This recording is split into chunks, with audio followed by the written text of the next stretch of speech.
Hello, ladies and gentlemen. My name is Kurt, and welcome back to Farlands or Bust. We are in the extended cathedral ceiling hidey hole here from the last episode. Let's break our way out, as we do.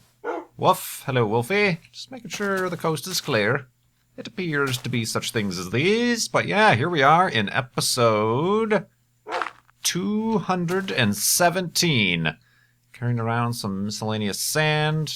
I guess if I find some gravel, I can make some more arrows, but let's grab Wolfie and continue west. This way's west. Let's not get lost right away. But yes, episode, what did I say? 217. And right now, didn't raise all that much money between episode 216 and 217, but a little bit, and I appreciate every little bit.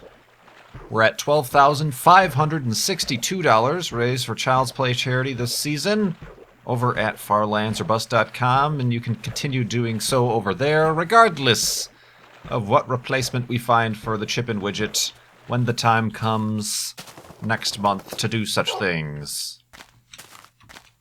Let's go hunting, Wolfie. If you can. Do you need some assistance, perhaps? There you go. There you go, come on. Come on. Getting a little bit slow in your old age there. Woof.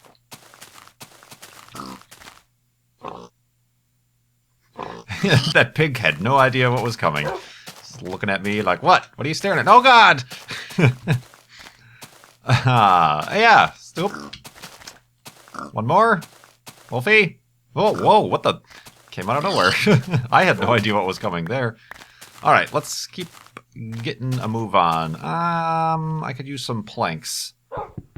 Since I'm around. Wolfie, I realize you're impatient and you wish to get moving. Stop it, Wolfie! Oh, dear. The personalities of digital wolves and other animals. Pretty interesting. Floating bush, sort of magical. Oh, there's some... I was gonna say, how's this thing not deteriorating? There's some wood in there. But anyway, yeah, episode 217. It is Friday the 15th of 2013 of February. I guess the month is important in determining the date and time, but it's the 15th. I'm curious if you guys have heard any interesting news at all, perhaps out of Russia? No? Any news at all? Everything's all right? I'm, of course, alluding to the fact that it was last night for me, about 11 p.m., but early morning for the folks in... I'm going to destroy the name of this town, by the way. Chelyabinsk. Anywhere, a city in Russia, about 9:30 a.m. their local time, were certainly given a little bit of a wake-up call where a meteor came streaking through the sky and broke apart in the sky. A lot of people say exploded. It doesn't really explode. It kind of broke apart in the sky. And the sonic boom, both from, obviously, the speed of the meteor, but also the superheated atmosphere that it created, was crazy loud. And it shattered windows and caused damage and injuries due to the shattered windows and everything like that. And there's a ton of YouTube videos. The folks in Russia have a lot of their dashboard cameras on their cars because I suppose the driving situation is not the most friendly over in Russia, so they all have, for, I guess, insurance and liability purposes, dash cams to record when incidents do happen, but they all captured, well, not all, but most of them in this area captured, and they've been uploading to YouTube, this meteor that came across the sky. I guess they're all, on their way to work, driving and things like that, so it's crazy stuff. And it's Whoop. Wolf damage! Or not wolf damage, cow damage. That was weird. Really, I mean, I was actually setting up to wrap up for the night. Like I said, it was about 11:30. I guess it would have been 11:30 my time, and started seeing on Twitter, oh, we're hearing information about a really big meteor over Russia. We're still skeptical. There have been a lot of instances in the past where people upload fake videos or they have fake pictures of a crater, and it's like they put it's on fire and stuff like that. No, that's not really the way it works. There have been hoaxes and things, so you always approach that sort of breaking news with a little bit of skepticism, but sure enough, as more and more videos started showing up and photos, it seemed like the real deal, and so far it's looking like it. It's pretty certain at this point, anyway. It's pretty crazy stuff, and a lot of the videos that don't show the actual meteor entering and the bright flashes, like as bright as the sun, left behind a cloud trail, a vapor trail, if you will, the tail of the meteor. A lot of people probably saw that and then grabbed their phone cameras or whatever to record, and then so there's a lot of videos of people just stepping outside and recording this trail that was left in the sky. But they haven't heard it yet, and that's where they captured the sonic booms and the atmospheric pressure wave from the entry of the meteor. And a lot of people at first confused that, and they're still in the news. I'm seeing a lot of mainstream media getting so many things wrong. They're calling it a meteor shower. A single meteor does not a shower make. They're calling the booms the sound of the impact. No, it's not the sound of the impact. That's the sound of the air around the meteor. Careful, Wolfie. Getting superheated, a lot like thunder, the same way thunder works. Lightning strikes, and the air around the lightning is superheated at a super fast rate, so it expands, as things that are heated do. They expand. The air is heated really quickly, it expands, and you get the sound that comes with it, which is your thunder. Same exact concept with this, except it happens 30 miles up in the air, a lot faster and a lot hotter. So you get, that's why in some of those videos you get multiple sonic booms, because it's like thunder, you get multiple cracks and things like that. There's a lot of points in the air where it was superheated and causes that. But anyway, those sonic booms like broke a lot of windows. There's security footage of a garage door being blown in. There's security footage in an office building where the people are just like, la la la, talking to the office, and all of a sudden like the window blows in. And obviously, you know, I suppose your first reaction is it's a bomb or something like that or something. So obviously there was a little bit of panic right there at first for the people right there who experienced it. There were initial reports that the meteor actually hit a zinc manufacturing plant, and there's pictures of this wall and roof that collapsed. But now there's speculation, and I from the get-go started to think it's possible. It wouldn't be the first time. There have been instances in the past where people's homes have been hit by meteors. Somebody's car was hit by a meteor before. People have suffered injuries from meteors before, or they're very not so likely directly from the meteor itself, but more relating to the debris that the hit would cause. But I started to think that maybe this zinc plant, perhaps the roof collapsed just due to the sheer force of the sonic boom, and that's starting to be what people are speculating. I mean, the town and all these videos that are coming out, the buildings don't look like the newest things in the world, so a lot of the damage that we are hearing might be due to the fact that the buildings are a little bit old and might not be the best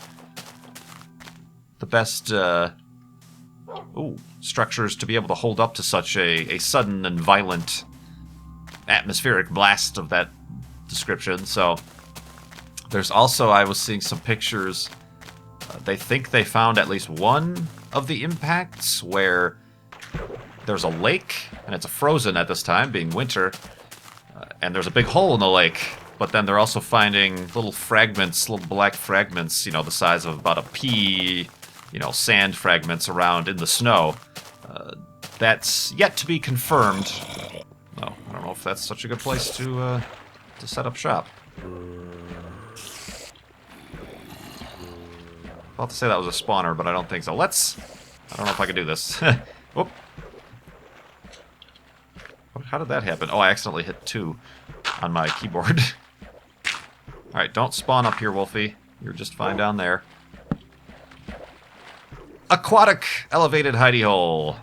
Let's actually condense this stuff. Boop, boop, boop, boop, boop, boop. Very nice.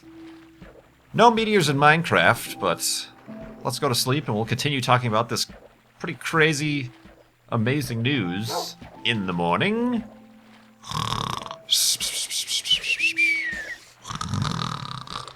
And awakeness. And meteorness.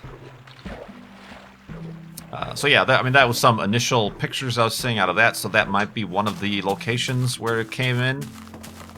So it's pretty fantastic in a you know, the sheer randomness and amazement news. There are some injuries, like I said, due to the broken glass and stuff like that, so that's no good. Hopefully everybody, they're all minor injuries, hopefully, but it's a little bit hard to get news out of there. Oh, hello. It's still also very early to be able to give too many estimates about the size of the object. If we're talking about, say, an object that caused, say, Meteor Crater in Arizona, or, say, the Tunguska event in Russia, Siberia, those were about 50 meters wide, they estimate. About the same size as 2012 DA-14, the asteroid that in... currently recording this... I'd say about in the 30 minutes it's going to make its closest pass. Let me clarify before I continue. It's also been concluded this early in the game that it's this event in Russia, Chelyabinsk, Russia, is in no way related to the near flyby of asteroid 2012 DA-14. Like I showed in my NASA Eyes on the Solar System video, DA-14 is coming from a kind of a southern trajectory, whereas the object over Russia is coming kind of from the northeast. So different trajectories entirely. Just the fact that this happened 22 hours before the pass of DA-14. There's very, very little chance, and everything is pointing to the fact that these are just two completely unrelated occurrences. A very amazing coincidence that on the same day that we have a historic flyby of a very large meteor, that an actual meteor came through and was filmed and heavily documented over a heavily populated area. It's kind of interesting, and there's going to be a lot of your conspiracy theorists out there. I have so many. Oh God, I've just given up on moderating that the comments on my Eyes on the Solar System video. I was like blocking people left and right, but I'm like, all right, I give up. Screw it. You guys are on your own. It's anarchy from here on out. But yeah, I mean, there's a lot of conspiracy theories. I mean, even there's news of like some Russian officials saying, "Oh, we shot it down with our missiles and stuff like that." Then there's jokes going around. Yeah, sure, and it was Vladimir Putin in the jet who shot it down, and he wasn't wearing a shirt, like he never does apparently. So yeah, I mean, there's always a lot of rumors. So be careful what you see. That's why, I mean, there are some pictures of like craters that are like, "Oh, this is the crater. I found it." No, nobody's found a crater. Even the early reports that it hit that zinc factory are showing maybe not true. Maybe the zinc factory just collapsed due to the sheer force of the air bursts. Where was I going? Okay, I was talking about it's not 2012 DA-14. Oh yeah, trying to figure out what the size of this thing is. Still way too early. Like I said, a 50-meter object caused something like the Tunguska event. Obviously, this is nowhere near what happened there. That was like a 20-kiloton atomic bomb, the Tunguska event. I would say I was starting to fathom, okay, if those are 50 meters, this one I could see being maybe a 5-meter object. And early reports are coming in saying, yeah, about 5 meters, maybe 10 feet. Pretty substantial, no doubt about that. But it obviously broke up over in the skies, in the atmosphere. Where am I going, by the way? I'm trying to find my way over this cliff, and now I'm actually all confused about which direction is west. Here we go, this is west.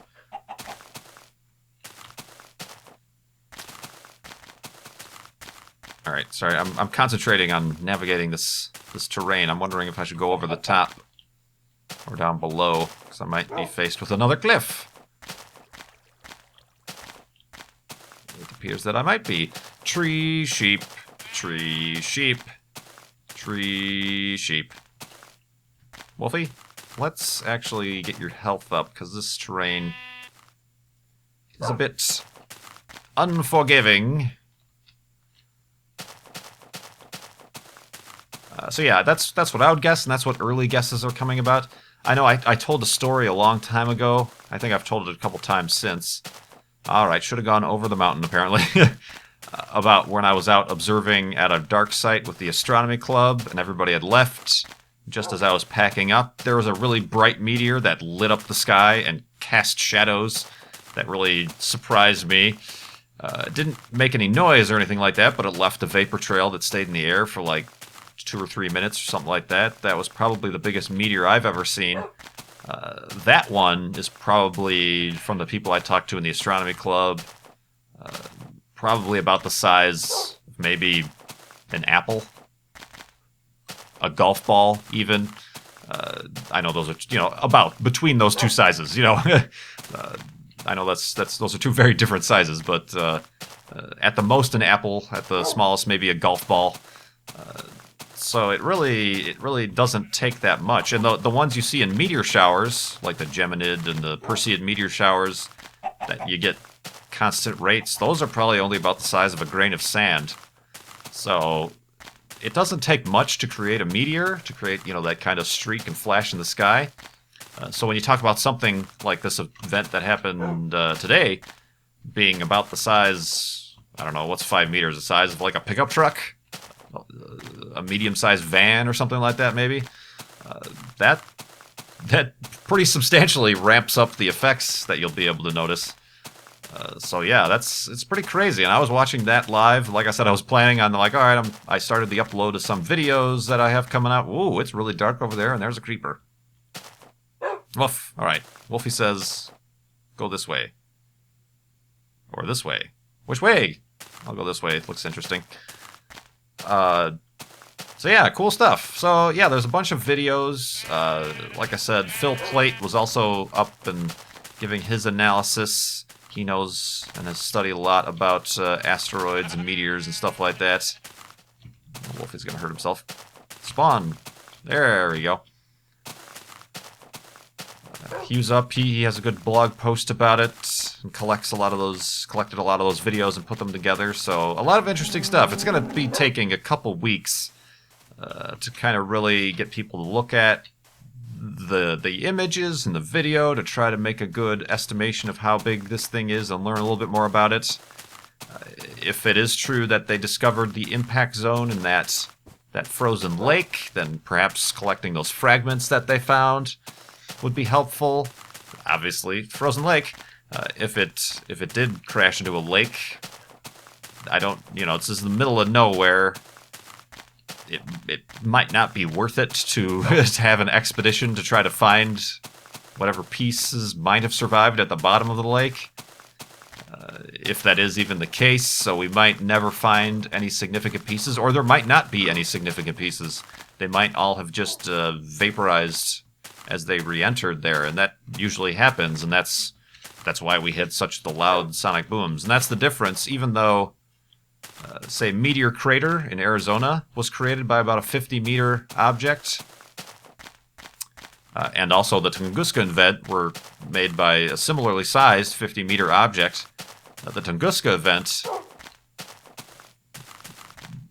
exploded is the wrong word, because there's no explosives involved, but it broke up and caused the airburst in the sky, because the Tunguska meteor was a lot more, I guess you could say, less dense, a lot more made out of kind of crumbly mishmash rock, whereas the same size but caused a giant scar and visible crater in Arizona was actually made more out of solid iron.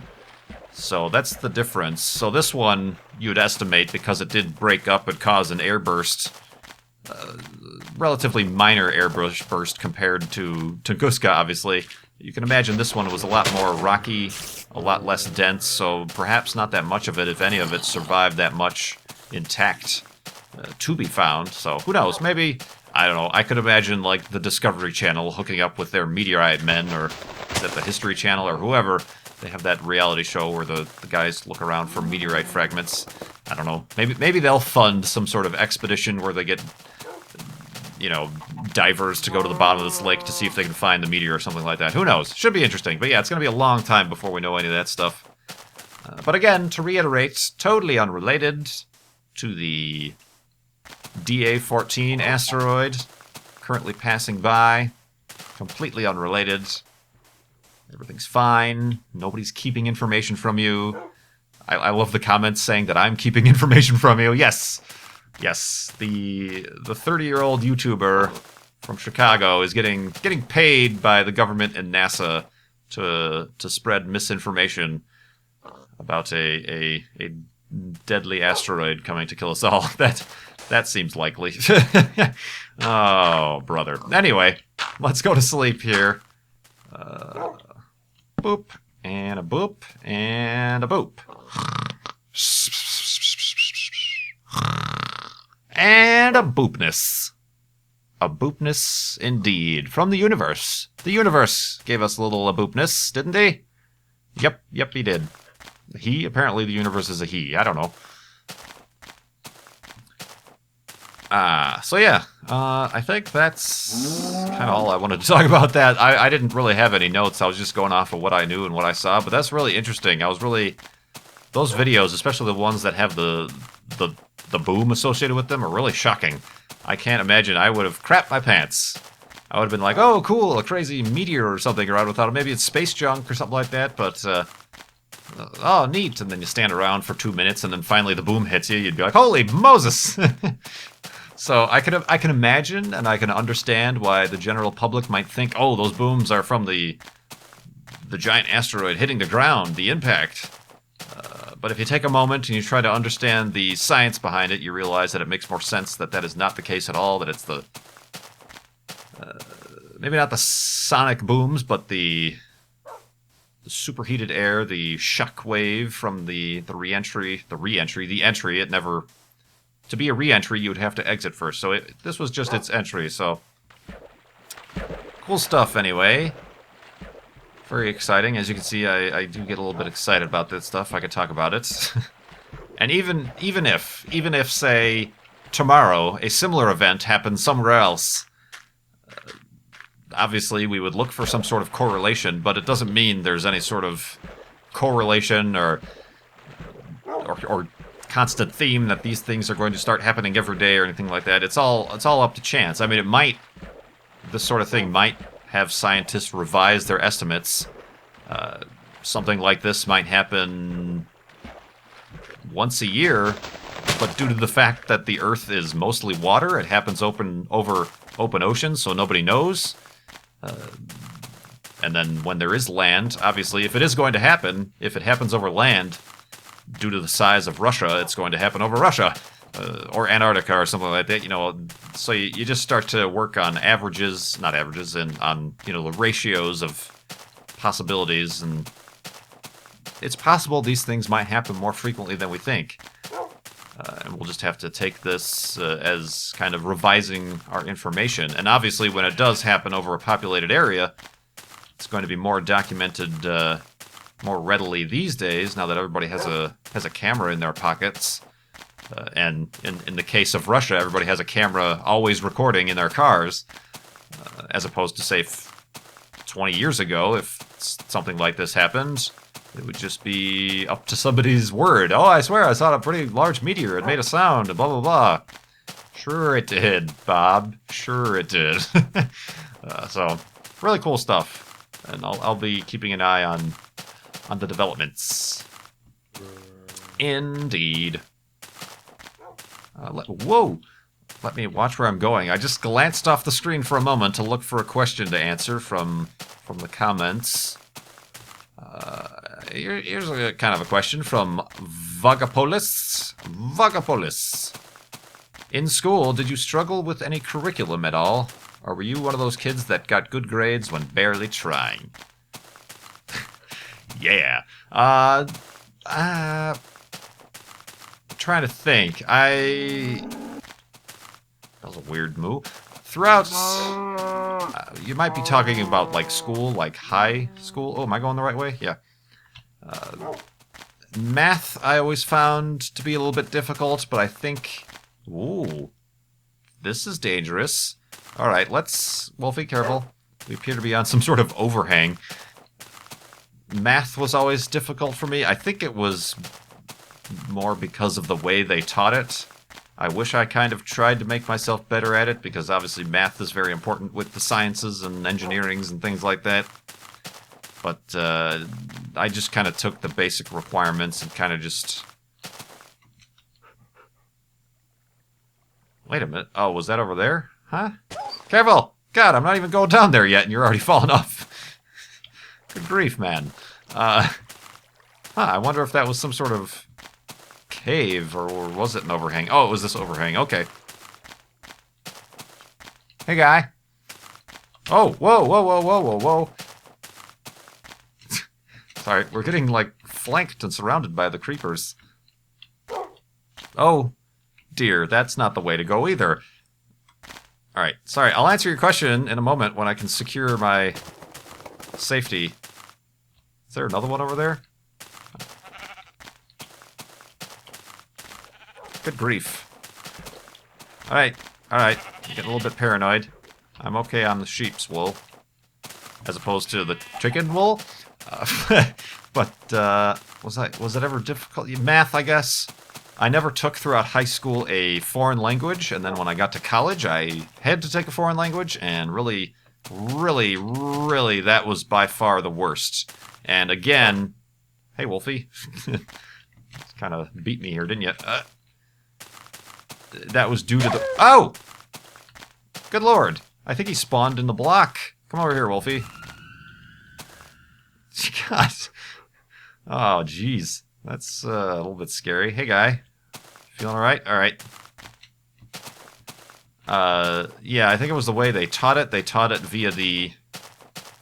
They try to immerse you in it. So from day one of Spanish I took, walk in the classroom, like I said, didn't take any Spanish in high school, not a single day of Spanish knowledge or anything like that. The teacher walks in, starts speaking Spanish from the get-go. Never speaks English. It's like, how am I supposed to know what we're doing when you're not speaking anything I understand? That's not... I don't see that as... I mean, sure, there might be some sort of official education mandate that says that immersion technique is the way to teach people a new language, but nope, not for me. All people are not made the same in the way they learn. Floating tower. So those two, I guess, would be the way it goes. I wouldn't say that I was the type of person that would learn no matter what, but I did find rather early on, unfortunately not through high school. Through high school I really struggled because I think everybody says, oh, you gotta study, you gotta study, you gotta study, but I never learned that much while studying on my own. Like going back and highlighting things in your textbook or doing this or that or cramming or whatever the fancy term is you kids use these days. I never gained anything from that. So it was in college that I discovered that I most learn in the classroom, like during lecture. So I started to focus more on taking better notes, but I never really went back and read the notes later on. It was just the fact that I took notes and the fact that I wrote things down made my brain remember things a lot better. And I kind of learned that a little bit too late. Like I said, maybe in high school as I was taking math, I would have done a lot better. If, I instead of focusing on going home and doing a bunch of equations and trying to understand things myself, that I paid more and more attention during lecture. And that's another thing in math classes. A lot of times they didn't have good lecture. It would just kind of be, okay, this is the way this works, this is the equation, and it just works just because. I'm not going to explain why it works or who thought it up or or where this comes from. Just trust that it works, and here's 25 questions for you to answer to drill it into your head that it works. Make sure you show your work. So, yeah, maybe, I don't know. Math is kind of a weird one, I guess, but careful. Yeah, I learned that, and then I did start to take a lot better notes, and then I noticed I really didn't need to study because it really offered me no benefit, and I actually started doing better on tests and things like that just because I learned the things in the class. And, you know, and it is kind of my... Ooh, hello. Whoa! Good thing you landed in the water. I don't know. I'm resisting trying to make, like, some sort of commentary on the state of the public school system in the United States, because there are a lot of issues and problems, both with the way we go about things and trying to teach kids things, and it's just comes down to alright, I'm gonna make my hidey hole over here just because I don't think I'll swim there in time. You know, it's more about regurgitating facts and multiple choice questions and things than it is about actually learning or teaching kids sort of creative problem solving skills and things like that. Have a seat, Wolfie. I could go on and on and on, and then there's everything about teacher tenure and how even bad teachers, you can't fire them after they've reached their tenure and they're kind of locked in and blah, blah, blah, blah, blah, blah, blah, blah, blah. I won't get into that, but I will get into my hidey hole because it's the end of the episode. I hope you enjoyed this episode. Kind of a little bit, I know we talked a lot about the Meteor in Russia a lot. Very interesting stuff to me. Whoop, shovel broke. Did I make another one? No, gotta make a shovel. Also, in about, for me anyway, I know this episode's going to come out later, so if you're watching this episode, the asteroid 2012 DA-14 has already made its close pass. So I hope you guys caught that video of mine talking about it and perhaps checked out the NASA JPL live stream. I'm going to turn that on just after I finish recording this. Already started watching a little bit of it, and as I've noted before, it's cool to see that sort of thing in real time, but it does, at least visually, just appear to be a small bright spot, very indistinguishable between the stars in the background of the image, that just happens to be moving throughout. It's at a pretty good clip. They've got a telescope in Australia looking at it right now. What was I going to make here? Oh, a shovel. Do I need to make anything else? I have 2 sticks. I can make something else. If I had flint, I could make some arrows. I guess I'll hold on to these sticks. Alright, so yeah. Thank you so much for watching, and thank you for... hopefully you enjoy these sort of topics, me talking about and informing you guys of this very interesting stuff. Wolfie likes it. If Wolfie likes it, you guys have to like it, really. Just accept that. But yeah, thanks so much for watching. Click on the donate button on the end slate, or just go directly to Farlands or Bust to keep giving to Child's Play charity. We're trying to raise $100,000 this season. Get on that. The more we raise, the more I continue doing Farlands or Bust, and we'll have some more fun milestones along the way. But until then, my name is Kurt. Thanks so much for watching. I will see you next time.